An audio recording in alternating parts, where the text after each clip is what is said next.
In Genesis chapter 16, Abraham had accepted without question the promise of a son. But he did not wait for God to fulfill his word in his own way and time. And so we are told in verse 2, "And Sarai said unto Abram, Behold, now the Lord hath restrained me from bearing. I pray thee, go in unto my maid. It may be that I may obtain children by her. And Abram hearkened unto the voice of Sarai." Now this would go in time as one of the gravest mistakes that Abraham committed. Because you see, after Haga, the maid, had become the second wife of Abraham, there was a mutual conflict and she began to despise Sarah, her mistress.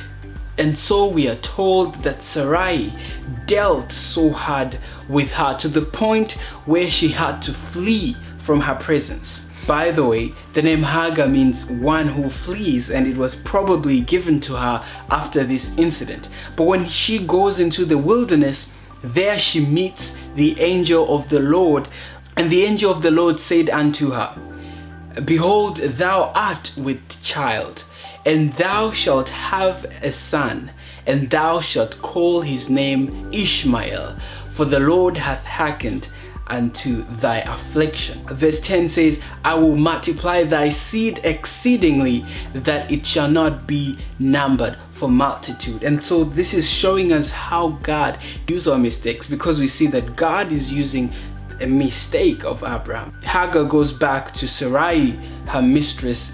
Hagar goes back into Abraham's house, but there is still this mutual jealousy, not only between Hagar and Sarai, but also between Ishmael and the newborn child, Isaac, that we shall talk about, who is the real promised seed that came from from Abraham and Sarah. This story, above all else, is teaching us that we should not devise our own ways when God delays. We should not devise our own ways to fulfill God's promise when God delays, or when God seems to delay.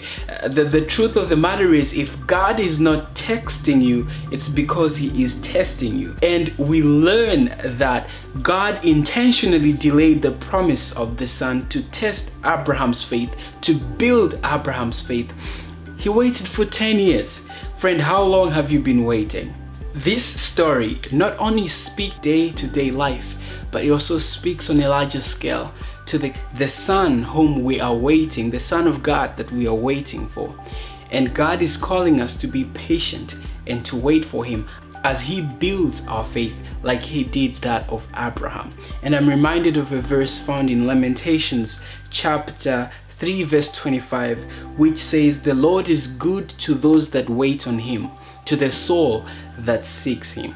Thank you so much for your time. Hope to see you again as we journey through the Bible.